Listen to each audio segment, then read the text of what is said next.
Hey team, wanted to make a video because it is officially July 1st and that was 1 year ago, the day that I started my alternative lifestyle living experiment. So I started driving around to different state parks, and then I tent camped for the first month or so, and then I started car camping more for another month, and then I took it on the road and I traveled down south and I car camped. I went to a couple state parks, like in Missouri and in New Mexico, and so it was a very, very cool journey. Sometimes I slept at rest stops, and that was a learning experience as well. Some of them had 4 hour limits, and so there was like one in Kansas and a couple in Minnesota and New Mexico, of course, and so Texas. I think Texas, I had to stop at a gas station because I was just so tired. But it's been wild. It's been now, of course, after that I moved back to Minnesota and I am staying with my parents. So I lived with my parents with, I'd say, what was it, October through April.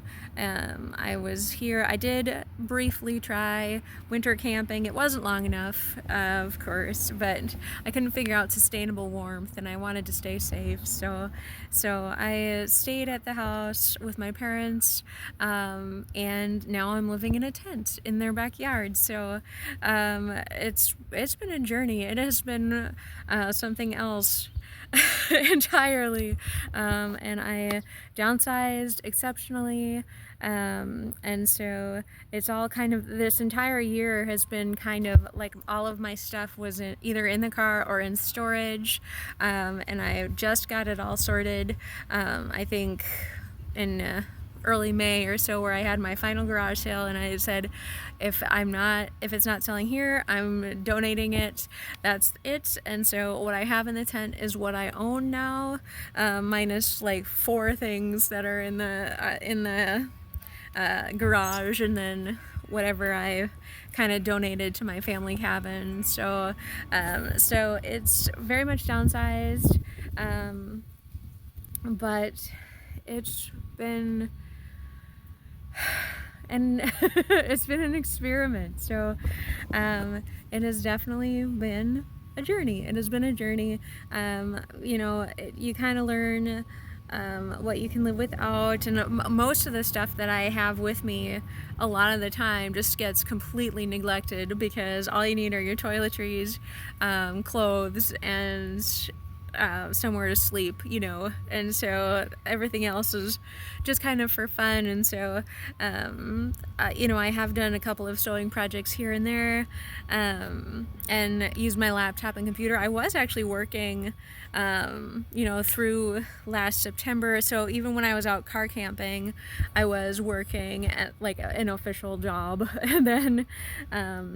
And then I also had a brief stint over the holidays where I was working an official job as well. And then now I'm kind of trying entrepreneurial things. And so trying to kind of live these alternative lifestyles and then be normal human, professional, and was definitely a learning curve.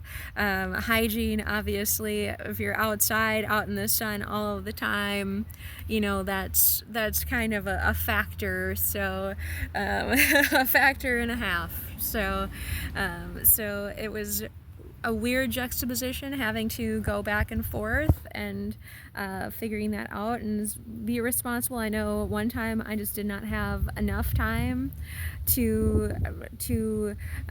I didn't have my laundry done because I was either using laundromats or I was hand washing, but I didn't have my laundry done, and so I had to do a quick change, and so I had a meeting, but my car, I think that day my car was in the shop, I can't remember, but I had just gotten my car repaired and I needed clothes, and so I had to stop and just quick grab something from Walmart that I could wear that was clean, and then boom, off to the next meeting.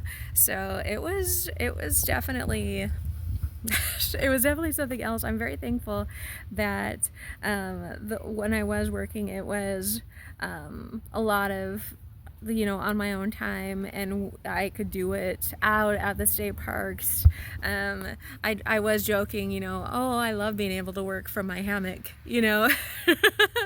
kind of a dream life of working in an office, but it's actually just my hammock. And of course, there are ups and downs to campsites, like if they're loud and if they're busy, if you're by the dumpster or by the bathrooms, and things like that. So there are all sorts of different factors that can detract. But I found my ear pro, and I was able to make it work. And sometimes the car got too hot, and trying to figure that out because you want to keep it closed, and the mosquitoes were terrible when I was tent camping. The mosquitoes were horrible, and then when I had the car, I tried to cover the windows and they still managed to get in. So before bed every night, I would kind of smack them all on the ceiling, so then I had mosquito blood and guts all over the top of the car, and so it was kind of grungy. It was a little gross sometimes,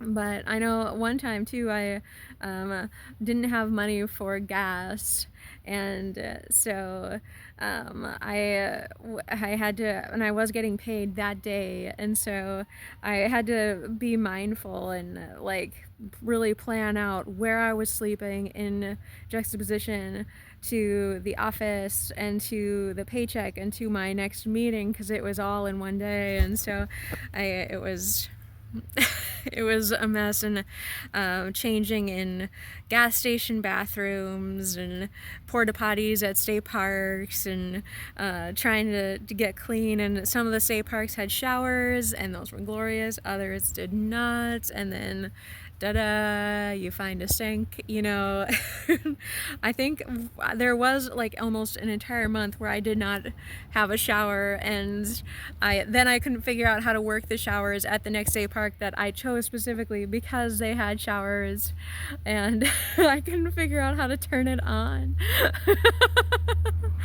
So, but I think it was an entire month where I was just sweat and gross, and I must not have, I think I toweled off a few times, but it was nice. So a lot of quick trips to the grocery store, a lot of peanut butter sandwiches, and crackers, chips, whatever, maybe some fresh fruit.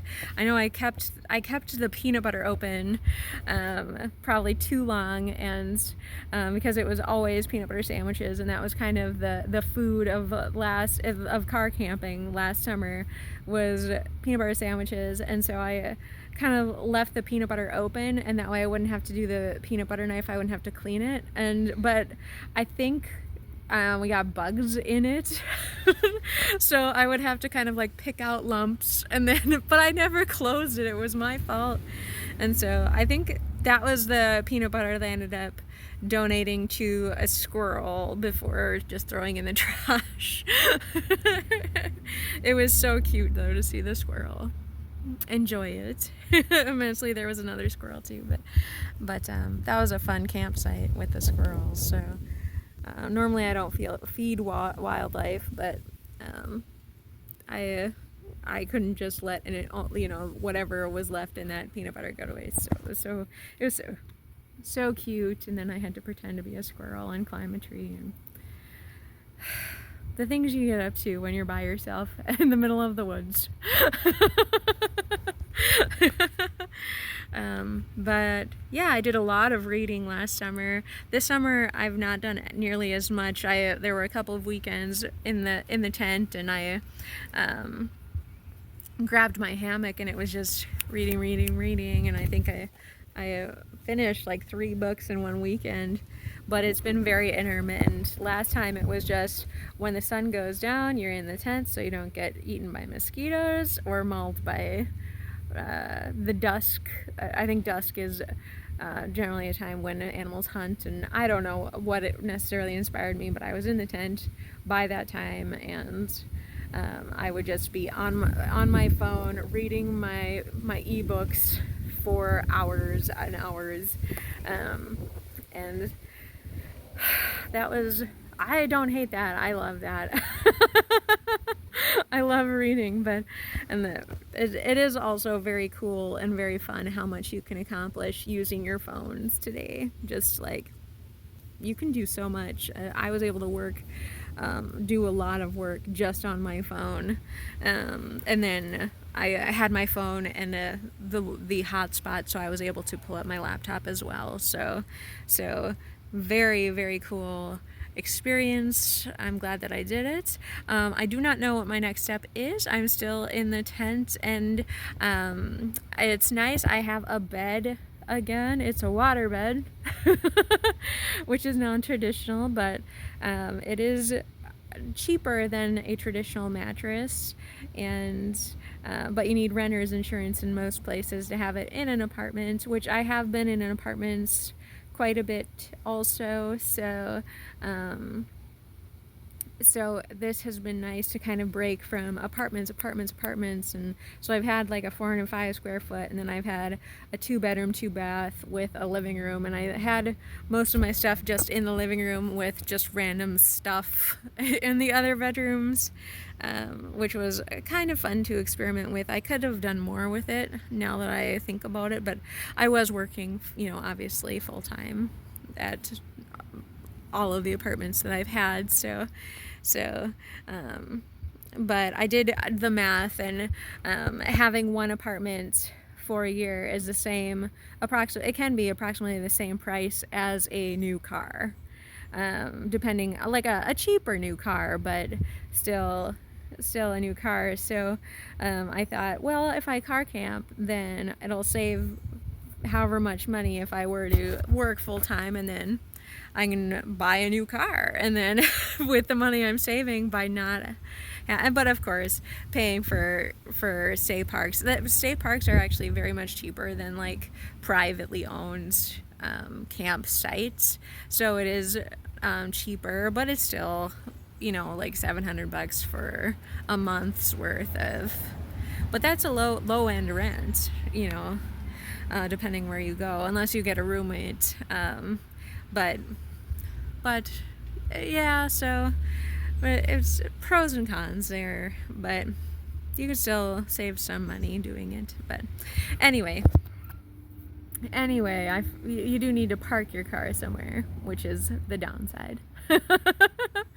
But I was actually just looking at dispersed camping, which is where you can camp like on a trail, but it's not a traditional campsite. I'm gonna have to look more into that, because that would be fun to experiment with as well, but maybe in the future, not now. I'm contented just sitting. It has been a productive few months living with my parents and then living in the tent, just because I paid a nominal fee for the backyard, and have been trying to be conservative with grocery monies. And so like I said, I've been entrepreneuring, and it's so worthwhile to actually like think about these things and the causes that actually matter, and be able to spend that time doing all of the things instead of and of course when you have a 40-hour job, obviously, ideally, a full-time job, obviously, hopefully you care about it and you want to spend time doing it, and you care about the people you work with and for and things like that. They are all interconnected, but I've been experimenting with different lifestyles and different work schedules, and I do like having more time off I think everyone does, and being able to spend time with family and friends would be ideal too. So I think that it'd be fun to, if everyone were to rethink the 40-hour work week and try to accommodate each other and rearrange our priorities in a way that can be reflective of what everyone wants and needs, life and love and the pursuit of happiness, in ways that can help make the world a better place. So with that, I'm gonna wrap this video up, but it's been a year, guys. I sold most of my furniture and am living in a tent. I do not know what is next, but we will find out. I will keep you posted.